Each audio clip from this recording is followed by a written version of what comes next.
नमस्कार शिव भक्तों, हर हर महादेव। आशा करते हैं आप लोग अच्छे होंगे, हम भी अच्छे हैं।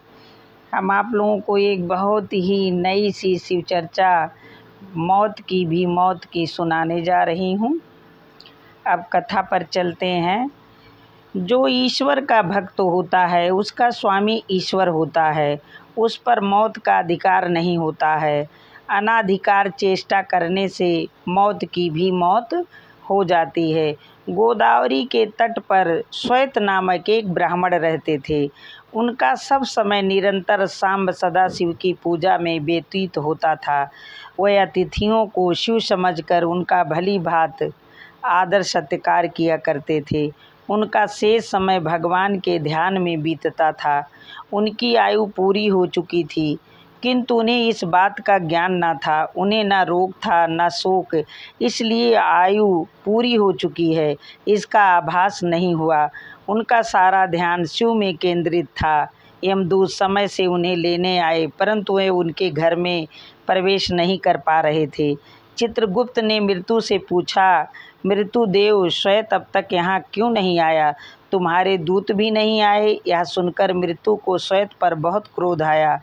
वह स्वयं उन्हें लेने दौड़े। गृह के द्वार पर यमदूत भय से कांपते दिखाई पड़े। उन्होंने मृत्यु से कहा, नाथ, हम क्या करें?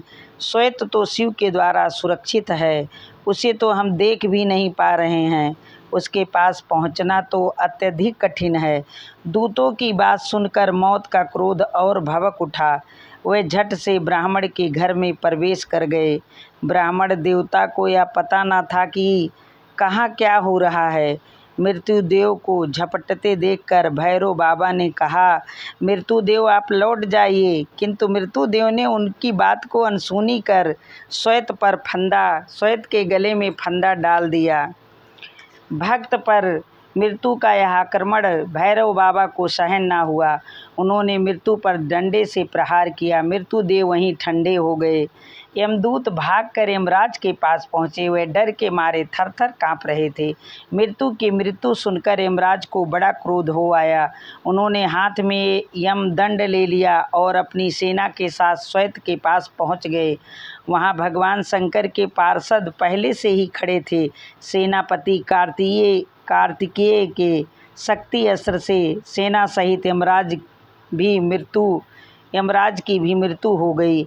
यह अपूर्व समाचार सुनकर भगवान सूर्य देवताओं के साथ ब्रह्मा के पास पहुँचे और ब्रह्मा सबके साथ घटना स्थल पर आए।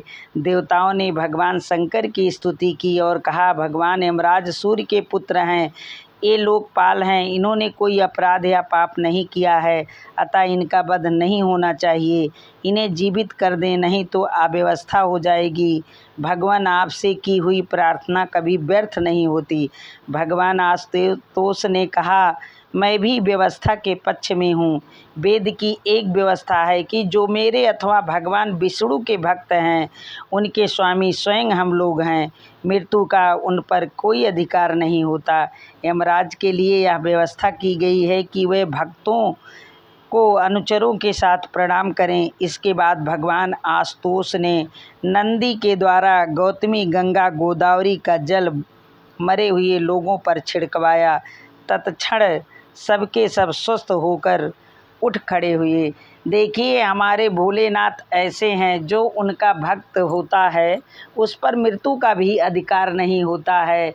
बाबा हम सभी भक्तों पर अपनी कृपा दृष्टि बरसाते रहते हैं, अगर हम उन्हें दिल से माने।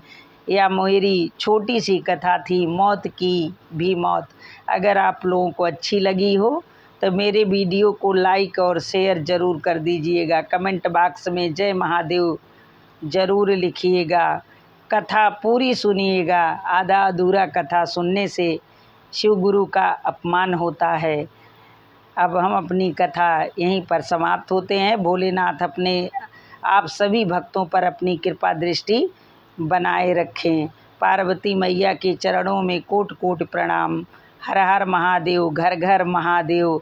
जय शिव शंभू, जय भोलेनाथ। राधे राधे।